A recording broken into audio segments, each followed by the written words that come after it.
My name is Silas, and my friends and colleagues know two very important things about me. I'm a conductor, and I love coffee, especially espresso.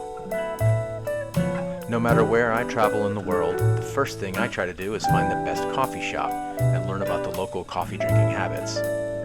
If I can, I try to meet up with old friends or make new ones in a coffee shop, of course, so we can talk about life, art, music, or whatever's on our minds. I found that there's no better way to get to know a conductor a little better than by having coffee with the maestro.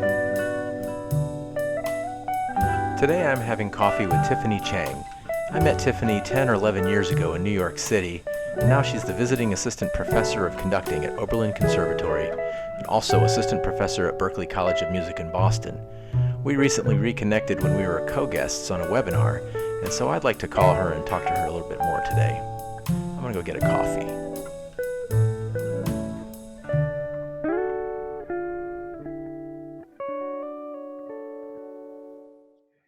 Good morning, Tiffany. Hi, Silas. How are you? Good to see you. Well, I want to say long time no see, but I saw you like a week ago. I know, exactly. But that was the first time in 15 years. I know, really, really long time. I think it's, yeah, something like that, 10 or 15 years. Yeah, Yeah, I met so many great people, especially musicians and conductors, when I lived in New York that I forget what year I met people in. right, yeah. Yeah, like the other day, I was like, "What? Oh man, it's been so long, 20 years," and he was like 15. But still, it's been a long time. Yeah. Yeah, Yeah, well, it's been a while since you've been in New York, right? yeah. I left New York in 2011. So Right. Yeah, I think yeah, actually I think like 2010, 2011, that's when we met yeah, at a workshop. it was I right think at a towards the end conducting of my time workshop. there. Well, Right. I was organizing workshops in New York. Right, exactly. Yeah. And I was also attending workshops that other people organize. So, Right, when you yeah. go to a workshop, you meet 10, 15, 20 other conductors, and you see the same people around at Right. workshops, conventions, and stuff. And then, fast forward 10 years, and you know, 50 conductors. And they're like, when did I meet you again? You're like, oh, Yeah, 2007, 2004. right. Yeah. Yeah, I know. I know. There are a lot of us out there. Who was the faculty at that workshop?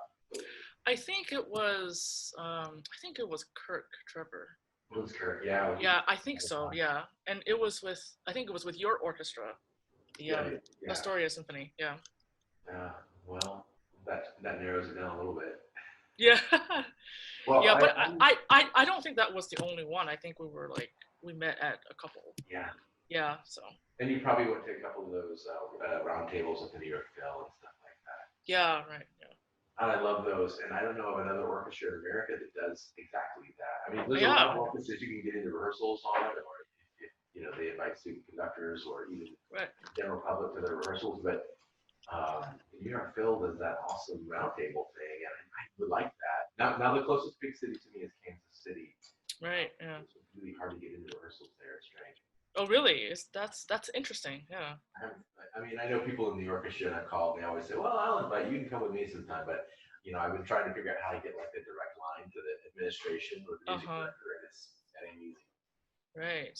Well, you just got there, right? So Yeah, you just got to get to know all the people, and yeah. that's really important. Yeah. I haven't had time, frankly. Yeah. I Yeah, understand. I know Yeah. you're busy too. Yeah. But do you enjoy your time in Kansas? It's a big change. Yeah, so Yeah. far, I mean, I mentioned it to somebody else the other day. I've gotten to live in almost every area of the country, both the coasts. I'm from Right. Texas, Uh huh. and I've lived in New York and Southern California and Virginia. And when I was a little kid, I lived in other places too because my dad was in the military. But I see. Okay. I never got to live in the middle, not counting Texas. I never got to live in the plains, and that's where I Right. lived. Yeah. And yeah, it's pleasant here. It's got its ups and downs like anywhere. There's pros and cons, but I haven't lived here long enough and had enough free time till now, of course, to Uh really. huh. Yeah. Well, and then Now I now you have to stay home, right? Yeah, now I have time to explore, but I can't go anywhere. So Right. Yeah. I don't think I know where you're from originally. I am. It's a complicated question because I was Oh, born in Taiwan, mhm. in Taipei, Taiwan, and that's where I lived until the age of 7. And at age 7, my family, my immediate family. So my parents and my sister and I all immigrated to the U.S. And we ended up in California, just outside of LA.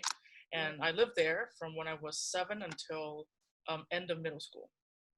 And at the end of my middle school years, my parents decided that they want to move back to Taiwan. So then we all picked up and moved back to Taiwan, and then I attended high school for 4 years in Taiwan. So I kind of moved back and forth a lot, and as a result, I feel like I really identify as, what we call a third culture kid. I don't know if you know that term. It refers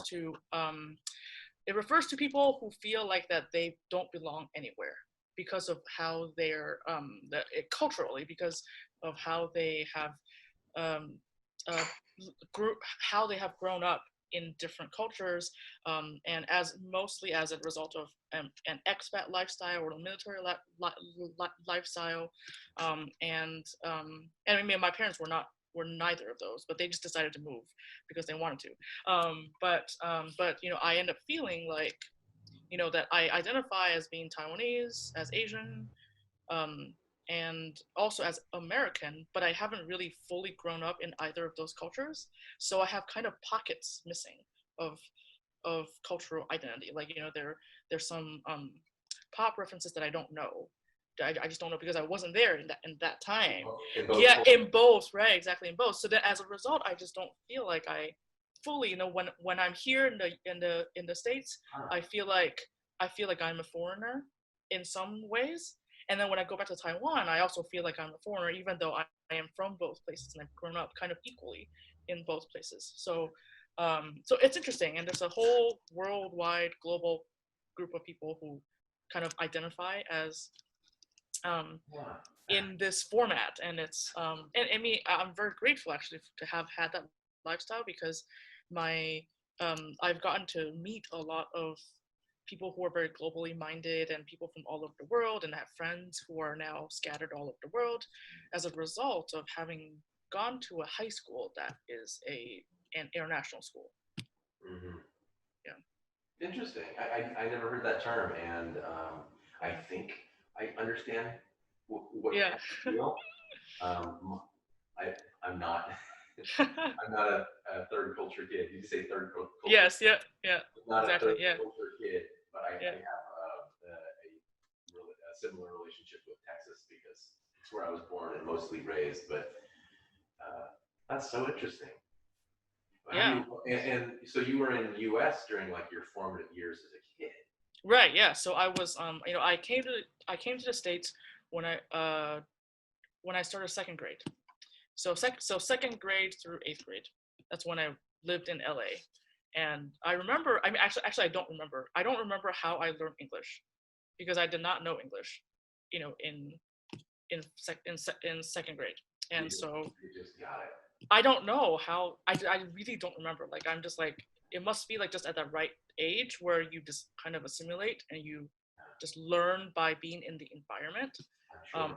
I think if it were a little bit later, I would have remembered, whether it was a struggle or not. But yeah, so I was here from, during that time. And when I went back to Taiwan in high school, I was only there for 4 more years, because then after I graduated from high school, I came back to the States for college, and I've been in the States since then. And funnily enough, I've been in Boston. I came to Boston for grad school after college, and I've been here for the last like 10 years, and it's like the longest that I have been anywhere in the world.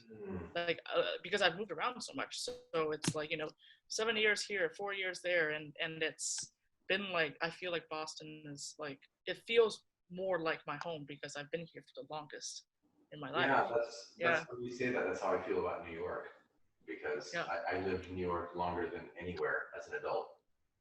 And like I said, I've lived all over the place, and even in Europe. But right. I think it's exciting to be from. I mean, so what you're describing sounds like a little bit of like a psychological or emotional hardship. Like, I don't really know where I belong, but imagine the alternative. There are so many people in the world. They're born in a place and they grew up in that place and they've lived their whole lives and done their whole career. Right. Exactly. And sometimes I think, like, how can you not go out and see the world? And maybe it's Exactly. financial or Yeah. just a lack of desire, or in their Right. culture it's not cool to leave home, or Right. whatever it Yeah. is. But I Yeah. Right. feel almost worse for the people that have like a really strong sense of home, Right. as Yeah. opposed to me. I'm like, well, home's wherever I have a job. Like I don't Right. like Yeah. I'll leave this Yeah. place in a second. I don't care. And I don't like that feeling because I like to feel like I'm at home. But I haven't Uh-huh. felt at home since I left New York City, frankly. Right. Yeah. Yeah. That's weird. That's really interesting. Yeah.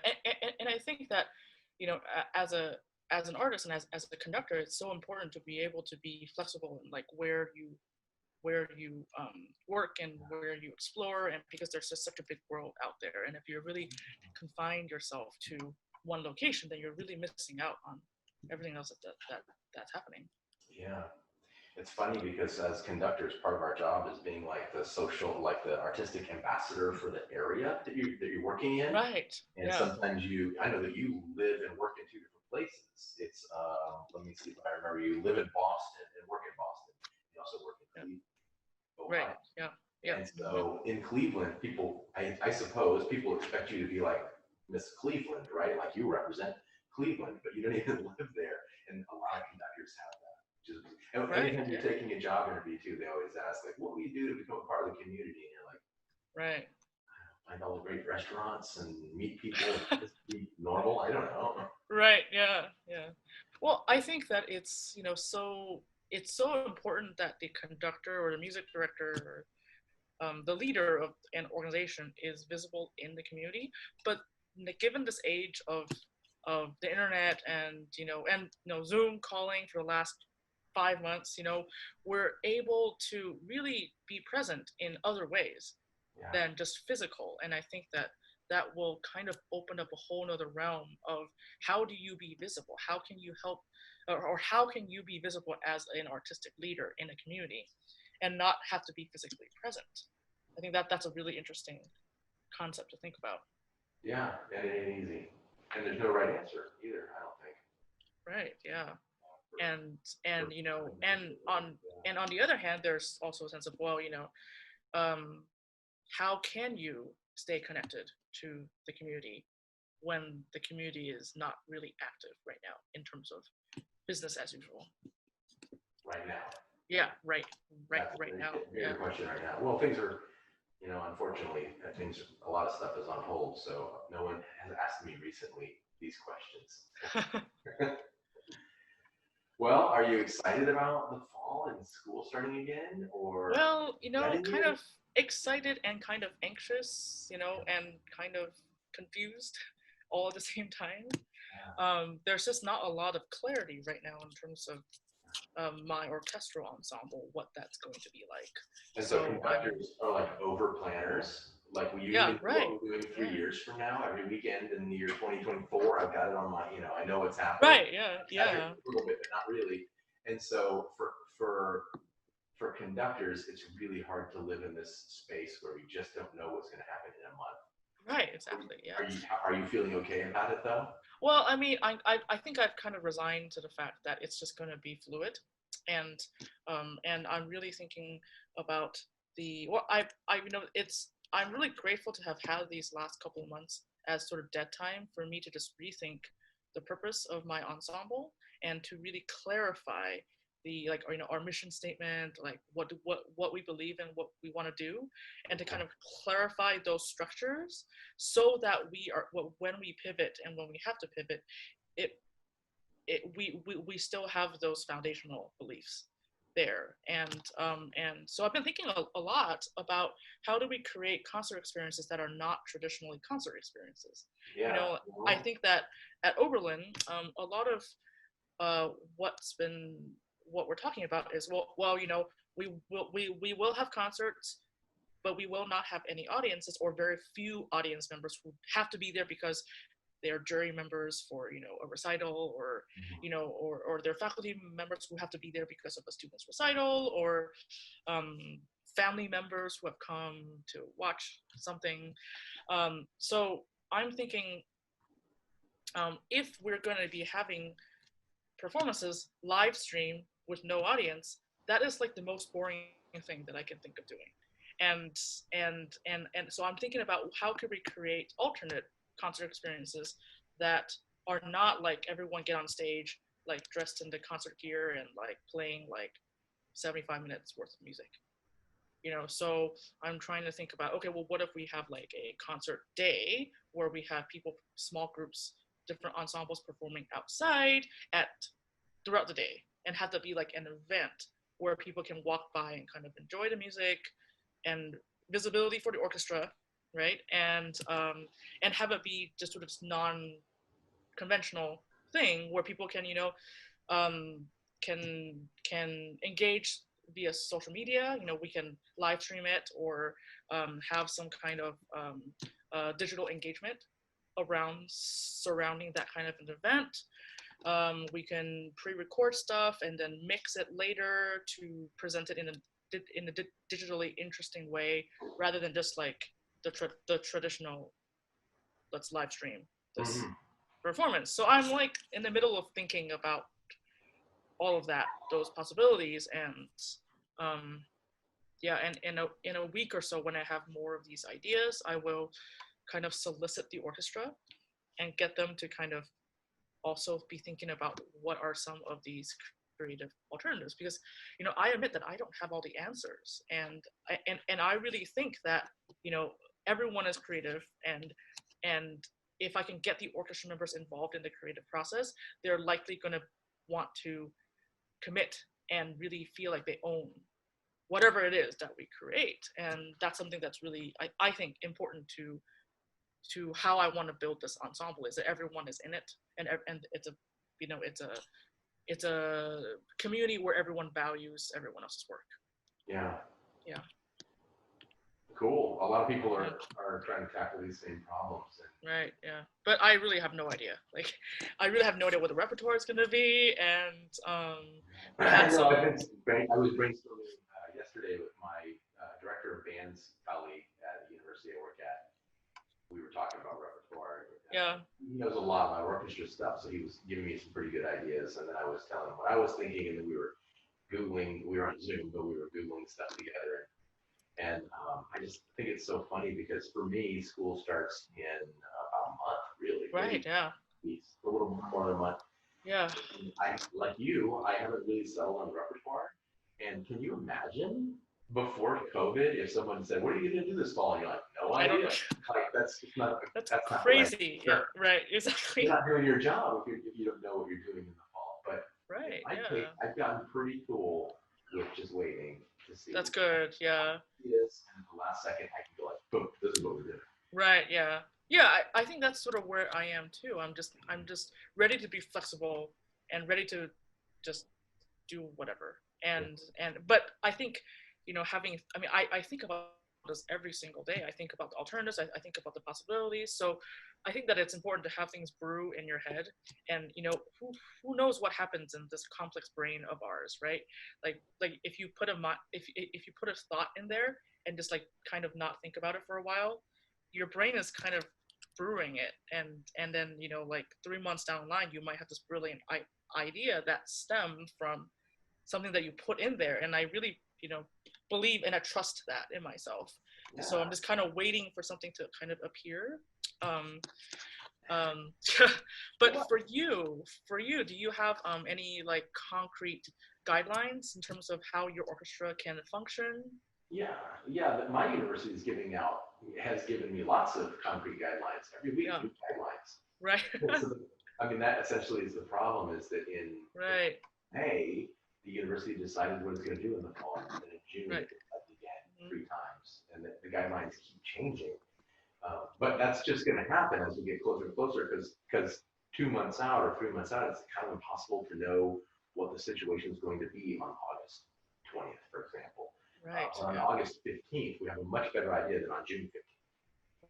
Right. So as the summer progresses, I keep getting more and varied guidance. But at the moment, the university plan is basically, if the class can be taught online, it's going to be taught online. If it has to be in person, it will be taught in person, but with social distancing guidelines. Right. So that means that I teach music appreciation, that will be online. Okay. And I teach orchestra and string orchestra, those will be in person. I teach conducting too in the spring semester, and those will be in person. So great. If it stays like that, then great. Then my next challenge is how do I seat the orchestra? How do I keep everyone safe? What door do they come into the hall and what door do they go out of the hall? And do I dismiss them one section at a time or one line at a time? And what repertoire can we play? How many people can I have on stage at the same time? Whatever the limit is, there's a limit. So the guidance that I'd heard recently was that they were going to put a cap on my rehearsal room, which is the theater, is 20 people. Okay. So I thought, 20 people, that's the max size of my orchestra. Okay, well, it'll be a fantastic chamber orchestra then. Right, yeah. And then somebody said, well, there's no reason you couldn't have 2 groups of 20 and rehearse at different times on different days. And I thought, yeah, I guess you're right. So I haven't tackled how I'm going to handle all that stuff yet. Right. Because I'm waiting to see. Yeah, and it sounds like, to have simultaneous groups happening, that's just like a logistical puzzle for you to have to solve in terms of space. If you have enough spaces and you can have different groups rehearsing at the same time, maybe doing sectionals or chamber music or whatever, and then everyone come together later in the semester, that's a viable solution. But I'm leaning towards just having like a firecracker chamber orchestra. If I can only have 20 or 25 or 30 people, then I'm going to get the best 20 or 25 or 30 people that are in the community, and we're going to be amazing. The other challenge that you probably face as well, and anybody that works at really at any organization, is that everyone is under budget crunch right now. Right. Because this pandemic isn't just a health inconvenience; it's also destroying everyone's budget and income and finances. And so, so the university says basically like you can only have 20 people in your orchestra. I go, great. We'll be doing like Appalachian Spring and some Stravinsky small pieces for orchestra, and I'll commission some new music. Oh yeah, also zero budget. You can't do any of that stuff. So, oh no. Oh yeah, that's tough. Yeah. I definitely want to start programming more music by people of color and other neglected demographics. Oh yeah, sorry, there's no money, so I know. It's like if you can't rent any of that stuff, you can't purchase any of that stuff. It's really challenging. Yeah, no, I certainly empathize with that. As I'm trying to be more inclusive in my programming and be more diverse, I'm hitting these roadblocks of, well, I got to pay for this, and I got to, and also because things are the timeline is so condensed. Yeah. From now to the start of the semester, there's no way for us to rent something now, even if we had the money and have it be ready to go, to be distributed. And if the repertoire is not set at this point, it's really hard to go outside of the sort of standard public domain. Yeah, I've been browsing my NSLP a lot, and talking to my colleagues about what's in their libraries in case they've got something interesting that I don't have access to. Right. But I guess that if there's a silver lining for conductors right now, is that we're all learning about a lot of repertoire. I'm not really studying scores right now. I'm busy doing other things, but But I am learning a lot of composers' names that I've never heard of. Yes. And I'm seeing a lot of videos on YouTube, and I'm going like, wow, I had no idea this person existed. Their music is amazing. Right. So when things are more normal, I'm going to have me personally, I think I'm going to have a much richer programming bank of pieces. Right. Yeah. Yeah, and that's what we all need to do all the time is to increase our repertoire library, right? That we have, that we know about. Yeah.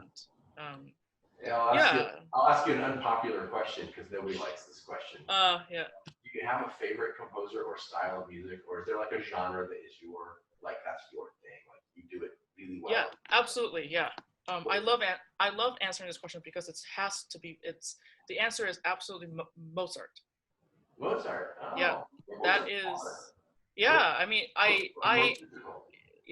for the longest time, I've just been like so fascinated, engaged with all of his music, with all of Mozart's music, and when I discovered early in my training his operas, I realized that that everything is an opera for him, and then that's when my world really kind of like erupted, and I was like, oh my gosh, I can like look at this piano concerto and kind of depict a drama over this piano concerto, and his harmonies, his use of harmonies, his use of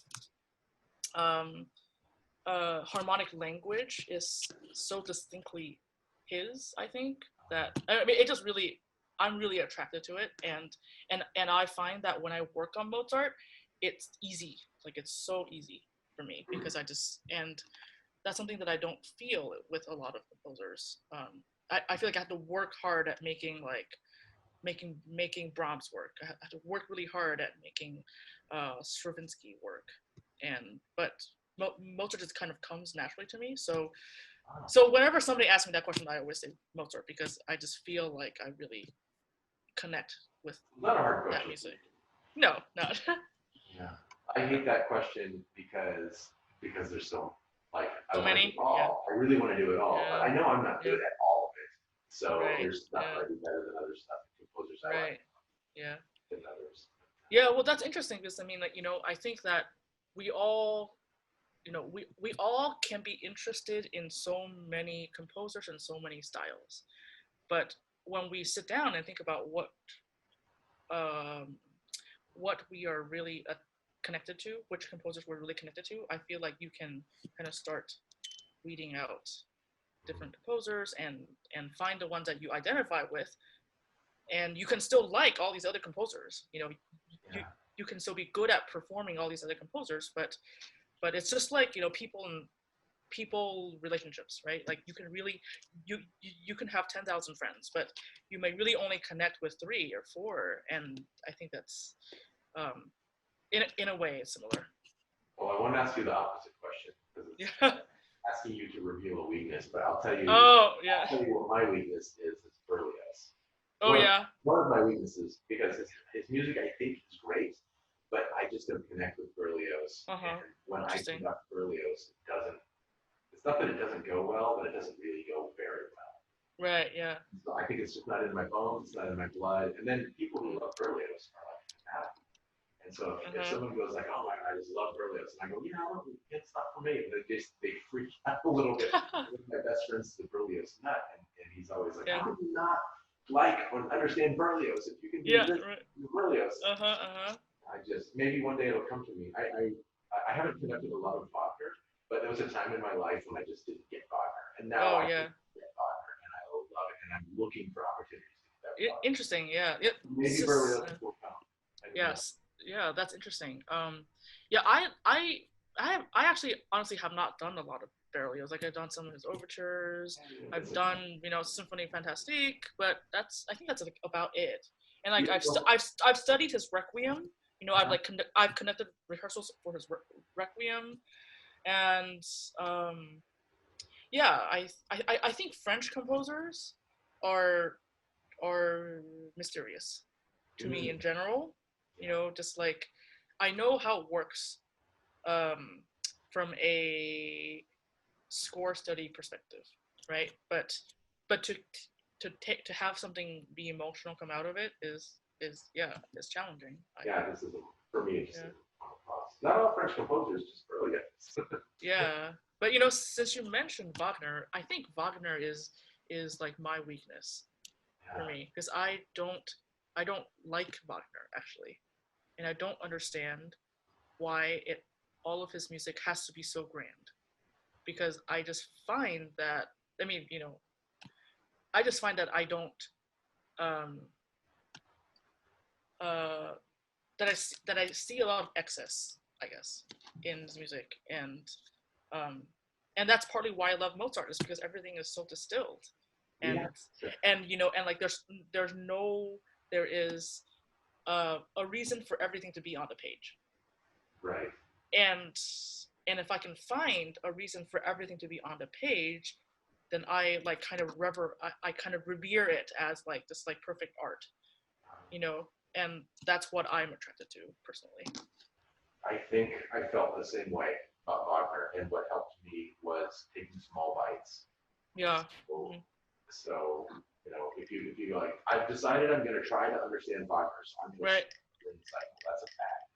Right. That's not the way to go. But I started to like a lot of conductors do. Right. And Tristan and Isolde Liebestod. Yeah. And a couple of other overtures, and then I'd seen a couple of operas live, and I'd seen a couple on video, and I tried again. And just the more I tried, the more I got it. And then one day, like an epiphany happened. It just clicked, right? Yeah. Yeah, and it happened. It was right around the time I conducted the Liebestod concert, and that's just 20 minutes. Right. Yeah. So it was like a tiny, tiny sliver of a giant 5-hour piece of music. Right. But that I fell in love with that, and then it was easier for me to fall in love with other stuff. Right. Yeah. But that hasn't happened for me with like with Berlioz or Berklee, for example. I'm still waiting for those moments. I'm not purposely avoiding those composers. Yeah. I'm like, I'm not into this yet, and maybe it'll happen later. Well, I'm sure that it will happen somewhere down the line. I mean, like we have, I think that we have such a gift that we get to work on the music of all and study and work on the music of all these great composers, and it's a lifetime of discovery. I mean, like you can't ever stop. Like you can't, the journey never ends. We're still, I'm a bit older than you, but we're both pretty far away from thinking about retiring. But that word comes in my brain, I go like, I'm never going to retire. Why would I quit doing this? Yeah. And right. I know. Until you're very old, you can do this forever. Right. Yeah. Right. Yeah. Absolutely. Well, I don't want to keep you all day, but I'm really happy you had coffee with me this morning. Yeah. I haven't really. Yeah. Last week on the Maestro's professorship, because that inspired me to want to talk with you some more. Yeah. Well, I'm really happy to be able to reconnect with you. It's been a really long time, as we had said, and now is the time, I think, to to reconnect with other people. Yeah, which is why I'm doing this. Yeah, that's great. Yeah. Well, thank you. Well, good luck this fall, especially on your travels, because I'm freaked out to think about getting in an airplane. Oh, I know. Well, that's still up in the air, like how often I'm going to be traveling and when I'm going to be traveling. So. Well, when you do, be safe, okay? Yes, I will. Yeah. Good luck with all of your planning, and thanks. I hope to hear. Yeah. All right. All right. Bye. Thank you.